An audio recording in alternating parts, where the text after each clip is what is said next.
دوستان ارجمند و گرامی، میخوایم یک مسئله دیگرم براتون یادآور شوم. موضوعات مختلفی زیادی وجود دارم و بعضی گپایی که میباشه اینا رو من میخوایم یادآور شوم. برادرای هزاره را از پیشتان خواهش بسیار وافر و قوی و ارجمندانه و برادرانه از پیشتان خواهش دارم. برادر شما را پهلویان و کسانی که هوادار جبهه مقاومت است دشنام میده. لطفا تاجیک گفته دشنام ندین. لطفاً بیادر، این ما تاجیک هستم.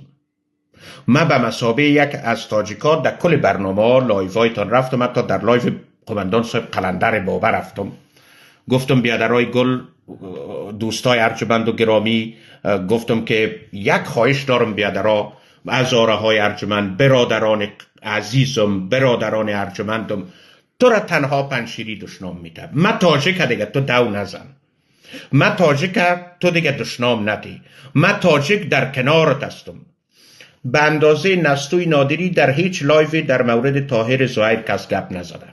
به خاطر از این صحبت کردیم که تو ملیت مرا دو نزنی جوان.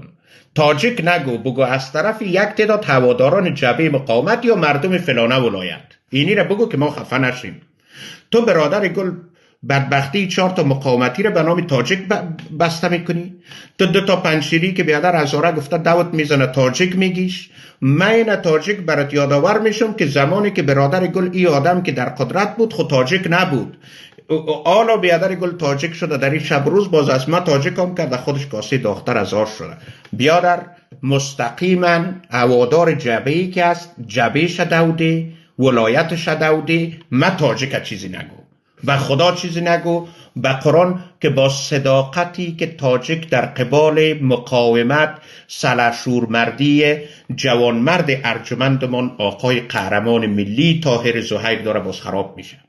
اما تو یک مسئله یک چند روز پیش دیگم شده بود.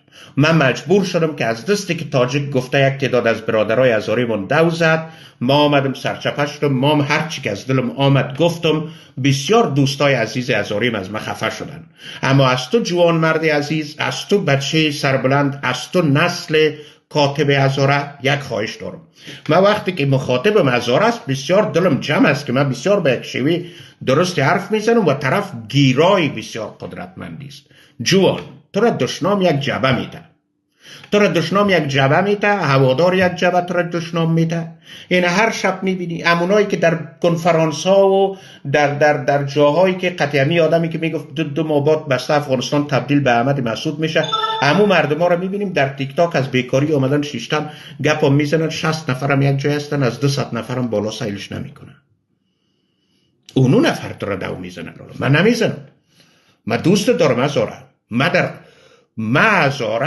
ما تاجیک او برادر، ما یه تاجیک، ما به نمایندگی از تاجیک گپ نمیزنم. من از توی نادری تاجیک 15 سال پیشینه کاری خبرنگاری برنامه های مرا مردم دیدن میفهمن. قضاوتم به دست اونا.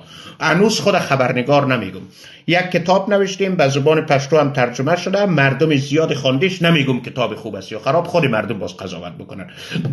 به مثابه یک کوچک کل، به مثابه یک افغان بسیار زربینی از برادرای هزاره خواهش میکنم انتقاد اگر میکنین در قبال دشنام هایی که به آدرس طاهر زهیر داده میشه جبهه مقاومت بکنین و مردم همو ولایتی که دشنامت داده.